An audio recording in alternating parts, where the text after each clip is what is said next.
Mis amados hermanos, buenos días. Como cada mañana, bendecidos por nuestro Dios, nos abocamos a dos sencillos detalles, pero trascendentes.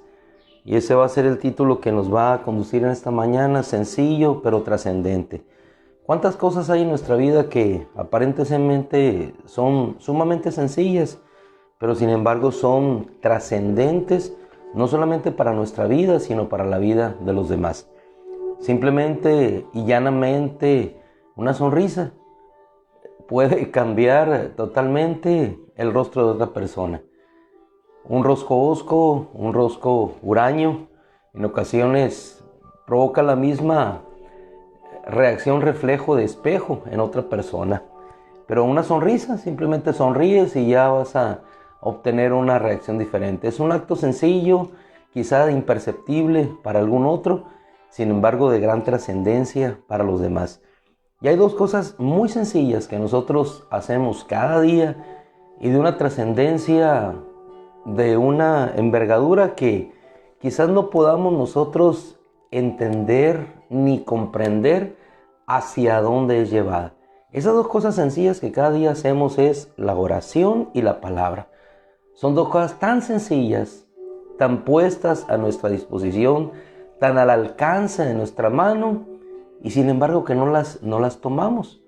Hoy estamos enfrente de la palabra. Te invito por favor a una cita que se encuentra en Efesios capítulo 6, versículo 18, y en tanto que tú la puedes encontrar, meditemos en qué tan sencillo, en qué acto tan sencillo es dirigirte hacia un instrumento hecho de objeto, hecho de papel, pero sin embargo que contiene no solamente las letras o tintas, sino que contiene el mensaje que el Dios del universo, que es invisible, lo plasma en ciertas letras, en cierto código, para que eso pueda llegar a nuestro corazón. El sencillo acto de llegar y encontrarte con esta palabra que hace y produce un efecto sin precedente en tu vida. El otro acto es la oración. ¿Y qué es la oración? Sino la sencillez de un evento de acercamiento hacia lo invisible, pero que opera lo invisible. La oración es dirigirte en fe hacia ese Dios todopoderoso y eterno, a quien no puedes ver, pero que cuando te diriges a Él, sucede lo imposible.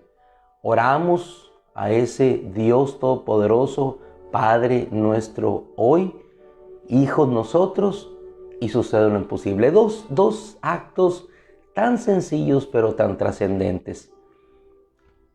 Mientras tú permaneces en Efesios, y espero el tiempo nos alcance, podemos ver que antes de los grandes eventos, o muchos de los grandes eventos que nosotros podemos encontrar en la Escritura, van precedidos por el sencillo acto de la humillación en oración, de una búsqueda de Dios y de un encuentro con su palabra. Y todo eso encerrado en la oración, porque cuando estamos en oración, estás en esa relación con Dios, y en esa relación con Dios viene la palabra. Uno de esos eventos, quizás el más trascendente en el universo cósmico, fue cuando nuestro Señor iba a enfrentar a las tinieblas. Cuando nosotros vamos a ese Gólgota en remembranza de lo que ocurrió, vamos a ver cómo hubo tinieblas sobre la tierra, y esas tinieblas no son interpretadas solamente como un eclipse o como un evento cósmico. Esas tinieblas eran tinieblas, Nosotros no podemos dimensionar lo que se estaba gestando, lo que se estaba viviendo en ese momento. Todas las fuerzas del universo estaban concentradas, las tinieblas, en un evento único y particular. Aquel que se decía Hijo de Dios estaba allí y estaba siendo llevado a esa cruz y a ese sacrificio, a ese final para las tinieblas. En una aparente victoria sobre las tinieblas, todo se cubrió de tinieblas.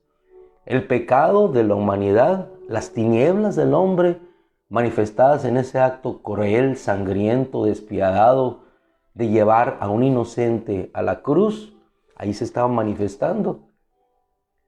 Pero ¿qué fue lo que precedió a esos momentos? Nuestro Señor, antes de partir a ese evento final, Él dice que subió a orar. Había un monte que se llamaba Getsemaní, se sigue llamando Getsemaní, prensa de aceite, y ahí subió a orar. ¿Por qué? Porque sabía lo que venía. ¿Y qué es lo que recomendó a sus discípulos? Velen y oren, velar y orar. Un acto tan sencillo que los discípulos no pudieron sostener ni mantener, sino que cayeron vencidos por el sueño. Ese es uno de los eventos. Antes de enfrentar un Gólgota, estuvo en una prensa de aceite, en un Getsemaní, buscando la voluntad de su Padre, es decir, la palabra de su Padre. Y ya fortalecido, encontrando la voluntad de su Padre, Él pudo salir a enfrentar lo que venía. La oración no fue respondida conforme a lo que Él pidió, aunque en sí mismo Él decía, no, Señor, como yo quiero, sino como tú quieres. Hay muchas oraciones que no van a ser respondidas conforme nosotros pedimos, porque no están dentro del propósito y de la voluntad de Dios. Podemos pedir que nuestra hermana o nuestro hermano sane, se levante, así como pidió María y Lázaro, pero si no está dentro del propósito de Dios, no va a suceder como nosotros queremos, pero va a suceder conforme al propósito de Dios para que Él sea glorificado. Y siempre la respuesta de Dios va a ser mucho mayor y le va a glorificar y va a traer más bendición a aquella persona por lo cual estamos pidiendo que lo que nosotros estamos solicitando. María y Marta pidieron sanidad para su hermano. El Señor tenía un propósito mayor. No hubo sanidad, pero hubo una resurrección. Cuando el Señor, en otro evento, tomando un segundo ejemplo, lo vemos caminar sobre las aguas, un evento que hasta hoy ha quedado como una historia y un milagro y algo de lo más sobrenatural que ha acontecido, que un hombre camine sobre las aguas, que alguien pueda estar de pie sobre algo lo que regularmente y por física natural nos hundimos, que no podemos permanecer, con la excepción de la capilaridad y todos aquellos, la tensión superficial y todo lo que ustedes saben de física, que los seres que están allí pueden caminar, pero un hombre no, por el peso físicamente se hunde. Pero en el punto, en referencia, ¿qué fue lo que sucedió antes de ese evento de caminar sobre las aguas? Dice que el Señor subió a orar. Todos los grandes eventos, muchas de las grandes manifestaciones bíblicas están precedidas por la oración. Los grandes avivamientos están precedidos por la oración y por una búsqueda de la palabra. Nosotros vemos el movimiento de reforma y pensamos que es el punto de inicio. En realidad fue el punto final de muchos hombres que desde 200 años antes, 150 años antes, venían buscando la palabra y buscaban la oración. Elementos tan sencillos a nuestro alcance, las armas tan poderosas como la lectura de la palabra y la oración que nosotros dejamos de lado. Vamos al punto de Efesios 6:18. Dice allí el apóstol Pablo, orando en todo tiempo en el Espíritu. Yo me detengo en esa porción, orando en todo tiempo en el Espíritu. Pero allí Pablo está llegando casi al final de su epístola y haciendo un precedente en los versos anteriores acerca de buscar la fortaleza en el Señor. ¿Y cómo vamos a buscar la fortaleza en el Señor? Dice el apóstol Pablo, Efesios 6:10, fortalezcanse en el Señor y en la fuerza de su poder. ¿Y dónde encuentras tú la fuerza y el poder para seguir adelante? ¿Dónde encontró nuestro Señor la fuerza y el poder para enfrentar el Gólgota? En la oración y en la palabra.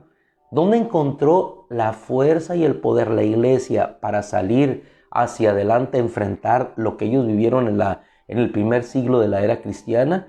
En la oración y en la palabra. Dos cosas que ellos no descuidaron. No podían descuidar ni la oración ni la palabra, porque ahí estaba la fuerza y su poder. Porque no por la oración misma, no por la lectura de la palabra misma, sino porque nos encontramos con Dios y ahí Dios nos habla. La oración es el vehículo de encuentro con Dios y la palabra es lo que fortalece nuestra vida y ahí está nuestra fuerza, ahí no está nuestro poder, está no en la lectura de los manuscritos, sino encontrarnos con el Dios que inspiró esos manuscritos. Podemos hacer una oración y podemos estar como los judíos o como estábamos nosotros en nuestra vida pasada, en nuestra religión, repitiendo una serie de rituales o de escritos, pero que no dejan nada en nuestra vida. La oración es esa relación con Dios que nos permite adentrarnos, estar con Él y ser fortalecidos. Orando, dice el apóstol Pablo, en todo tiempo en el Espíritu. ¿Por qué? Fortalecidos con Él en la fuerza de su poder. ¿Por qué? Porque nuestra lucha no es contra carne, sangre, sino contra principados, contra gobernadores de este mundo, contra los huestes espirituales de maldad, las regiones celestes, con los espíritus que están sobre los cielos. Allí está nuestra lucha. Pero nuestra lucha es enfrentarlos a ellos, reprendiendo a esos seres que inclusive Miguel solamente le dijo el Señor te reprenda. No estamos llamados a eso. Estamos llamados a la oración y que Dios obre a través de nuestra oración, porque es lo que nos fortalece. Y muy claramente el apóstol Pablo después dice, cálcense con el evangelio de la paz, pónganse toda la armadura de Dios. Es decir, ¿cómo se pone uno la armadura de Dios si no es en la oración y si no es en el encuentro con la palabra? Esa es la realidad de los eventos en los cuales nosotros nos encontramos insertos. Y hermano, ¿y cómo vamos a salir victoriosos? ¿Cómo vamos a vencer sobre toda fuerza del enemigo sin que nadie nos dañe? Permaneciendo en lo que dice el apóstol Pablo, orando en todo tiempo en el Espíritu. Efesios 6:18, con toda oración y ruego, velando en oración siempre, orando e implorando continuamente por todos los santos. Hace aproximadamente unos 2 miércoles nuestro hermano César nos habló precisamente acerca de esto, de la oración, y nosotros pudimos haber escuchado ese mensaje, pero ese mensaje puesto de lado no funciona o no sirve para nada si no está puesto en la práctica. Porque sin oración no hay poder. ¿Y por qué no hay poder? Porque no encontramos la fuerza en Dios para que sea obrado aquello que Dios quiere obrar. Efesios 6:18 es la culminación de una serie de recomendaciones que anteceden a la iglesia para que pueda entender en la posición en la cual se encuentra. Y si me permite usted en 5 minutos, cuando nosotros vamos al inicio de la epístola a los Efesios, nos vamos a encontrar cuál es tu posición, cuál es mi posición. Dice la Escritura y el apóstol Pablo, remarcando el inicio, Dios nos ha bendecido con toda bendición espiritual en los lugares celestiales en Cristo. Esa es nuestra posición. Nos escogió y nos bendijo con toda bendición espiritual en los lugares celestiales en el Cristo. Según dice la Escritura, mismo capítulo 1, nos escogió en Él antes de que el mundo fuera establecido. Esa es tu posición, hermano. Antes de que el mundo fuera establecido. es la lucha entre el reino de la luz y el reino de las tinieblas. Y tú y yo estamos en el reino de la luz. Antes pertenecíamos a ese reino, pero por su gracia Él nos salvó y nos trasladó, dice la Escritura, del reino de las tinieblas a su luz admirable. ¿Por qué? Por el escogimiento que tuvo de ti y de mí antes de que el mundo fuera establecido. ¿Te das cuenta la posición que ocupas en el universo? Dice la Escritura también en el mismo Efesios que nos predestinó para Él en amor y nos adoptó como hijos conforme al beneplácito de su voluntad por medio de Jesucristo. No solamente nos predestinó, sino que nos adoptó, como hijos. Dice la Escritura, adicionalmente, en Él tenemos redención por su sangre, el perdón de nuestros pecados, para que sea alabada la gloria de su gracia. Y sobre todo, que nos deja en este punto de posición gloriosa. Y habiendo creído, hermanos, seguimos adelante. Independientemente que la voz falle o que las cosas, hermano, es seguir adelante. No te preocupes, sigamos adelante. Preocúpate por ti, yo me preocupo por mí, me preocupo por ti, pero seguimos adelante. Cualquier situación pasará. Y habiendo creído, dice la Escritura, fueron sellados con el Espíritu Santo, quien es la garantía de la herencia de los santos. Hasta ahí yo puedo dejar y darte una idea de la posición que ocupamos en Él.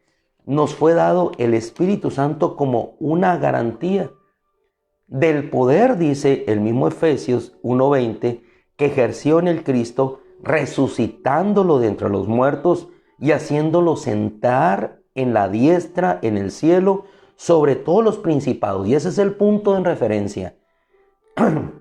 Sobre todos los principados, autoridades, potestades, señoríos y sobre todo nombre que se nombra, no solamente en esta edad, sino también en la venidera. Y sujetó todas las cosas bajo sus pies, y a Él, que es la cabeza sobre todas las cosas, lo puso por cabeza de la iglesia, la cual es su cuerpo, la plenitud del que lo llena todo en todos. Todo en todos.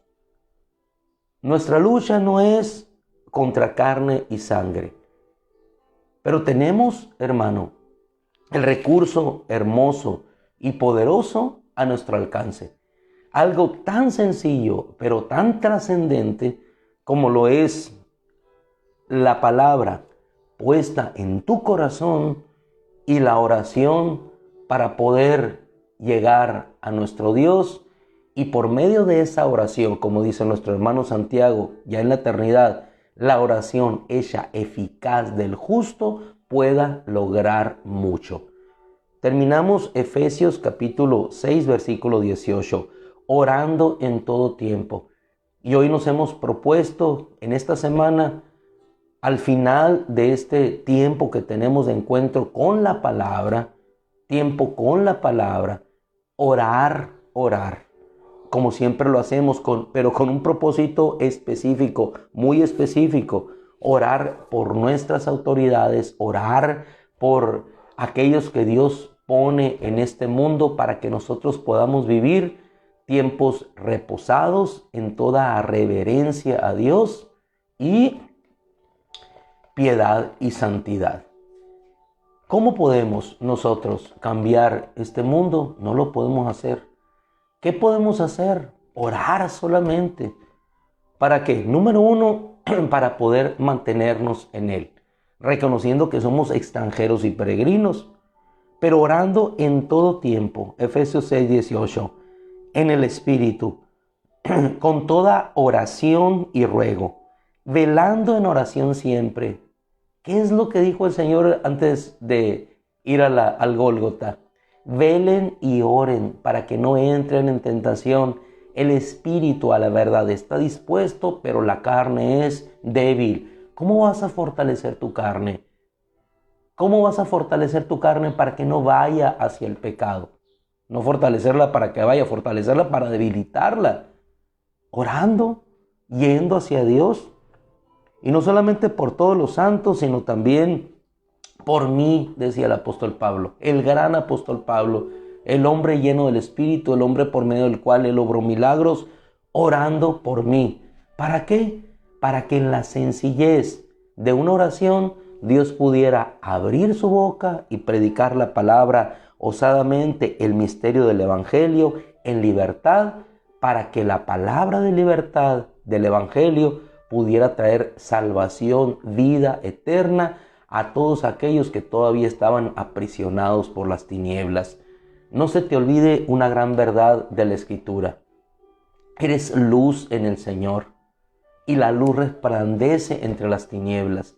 Y cuando en esa cruz a la luz eterna aparentemente se había apagado, después vino el Espíritu Santo, esa menorá en figura, el poder del Espíritu Santo lo levantó y entonces la luz empezó a brillar en Jesús, y esa luz nos fue dada a nosotros a través de la vida y de la vida que nos da por el Espíritu Santo.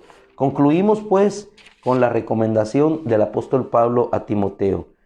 Por tanto quiero, dice, que los varones oren en todo lugar. Yo me pregunto, ¿cuántos de los que estamos reunidos aquí, si sacamos ahorita, son varones? ¿Cuántos de los, no sé, 30, 25 que cada mañana nos reunimos son varones? Haz una estadística aquí de los que estamos reunidos. ¿Cuántos son varones? Aquellos que hemos sido levantados y puestos por Dios en autoridad. ¿Cuántos son varones? Y no es que yo la traiga contra los varones, sino sencillamente que no osamos tomar la posición en la cual Dios nos ha colocado. En lucha para proteger, para salvaguardar el huerto, para cuidar el huerto. Cuídalo, protégelo. ¿Cuántos de los que estamos aquí somos varones? No lo sé. Pero ¿cuántos de los que están allá se van a levantar y se van a unir cada mañana a las 6 de la mañana en oración? A las 3 de la tarde levantar una oración a Dios. A las 9 de la noche, aunque no lo marquemos, elevar nuestro corazón a Dios. ¿Dónde están los hombres y las mujeres que en esta época se van a levantar y van a decir, voy a acercarme al acto tan sencillo, tan trascendente de buscar a Dios cada día, de leer el capítulo diario que me dejan del Evangelio? ¿Cuántos y cuáles son los varones que hoy van a llenar las redes con la palabra de Dios? ¿Dónde están los varones que van a vivir una vida en santidad, que van a demostrar con su ejemplo lo que Dios hizo de ellos? Varones en integridad, en justicia, en rectitud, mostrando al mundo al Cristo que le rescató, siendo un modelo, ejemplo de amor, de justicia, de esperanza, de fuerza. ¿Dónde estamos los varones que Dios está levantando? Pues aquí estamos, hermano. 1, 2, 3, 4. No recluidos en una casa, amedrentados, sino yendo hacia un templo, diciendo a aquel cojo, no tengo plata ni oro. No te quejes, no vayas a buscar la plata y el oro. ¿Dónde estás? Estoy buscando la plata y el oro, por eso no voy al templo, que es muy clásico. Estoy buscando la plata y el oro para mi familia. Si tienes toda la plata y todo el oro, pero no tienes a Jesucristo, no tenemos nada. No tengo plata ni oro, pero lo que tengo te doy. En el nombre de Jesucristo de Nazaret, entonces levantemos a quien tenga que ser levantado. Concluimos, oramos, como hemos dispuesto cada mañana. Padre, te damos gracias. Específicamente, Señor, estamos orando todos unidos como iglesia. Elim aquí, Señor, otros hermanos en otros lugares, independientes, Señor, buscándote a ti porque no tienen un lugar donde congregarse, pero siendo parte del cuerpo de Cristo. Oramos, Señor, por nuestras autoridades. Padre, porque no podemos cambiar, ni marchas pueden cambiar lo que ellos han determinado en su agenda secreta, Señor. No podemos cambiar, pero tú sí puedes, Señor, escuchar como decían aquellos enemigos, Dios les avisa qué es lo que vamos a hacer. Y no son nuestros enemigos, Señor, los que están aquí entre nosotros. Eres tú, Señor, eres tú el que avisa y desbarata los planes. Así es que, Padre, en el nombre de Jesús te rogamos, por amor a nuestros hijos, por amor a nosotros mismos, por amor a nuestras familias, Señor, que pongas autoridades, Señor, que cumplan tu propósito. Nada podemos hacer contra las agendas secretas, Señor, contra hombres poderosos económicamente, políticamente, determina. Pero tú sí puedes hacerlo, Señor. Tú eres el que endurece los corazones de Faraón, pero para que tu pueblo sea liberado, Señor. Tú levantas a Herodes, Señor. Pusiste a Augusto, Señor, primer emperador, creyéndose Dios, cuando el Dios del universo estaba naciendo en un pesebre. Señor, tú pones autoridades. Te rogamos, Padre, que esas autoridades sean puestas para que nosotros podamos vivir tiempos reposados en toda reverencia a Dios y justicia. En el nombre de Jesús, por amor a nuestras familias, por amor a nuestro pueblo, por amor a nuestros padres, por amor a nuestros hijos y a las futuras generaciones, Padre, que así sea. Aquí estamos, Señor, hombres y mujeres, en los actos sencillos de oración y la palabra, buscándote, Señor, rogándote, implorando en el Espíritu, con todo ruego, con toda oración, con toda súplica, Señor, por los santos y también por aquellos, Señor, hermanos pastores, ministros, que les sea dada tu palabra al abrir su boca, Señor, para que el evangelio de la paz, Señor, no de la guerra, el evangelio de la paz, Señor, el evangelio de la paz que une, que liberta, que da vida en abundancia, llene las vidas y los corazones que todavía se encuentran en tinieblas. En el nombre de Cristo, que así sea, Señor. Amén. Gloria a Dios. Mis amados hermanos, y por sobre todas las cosas, que el vínculo del amor siga permaneciendo en nuestros corazones. El vínculo perfecto. Oren unos por otros para que sean sanados. El Señor les bendiga, les multiplique de su gracia, de su poder, hoy y siempre. Por la gloria de Cristo y por su victoria. Amén.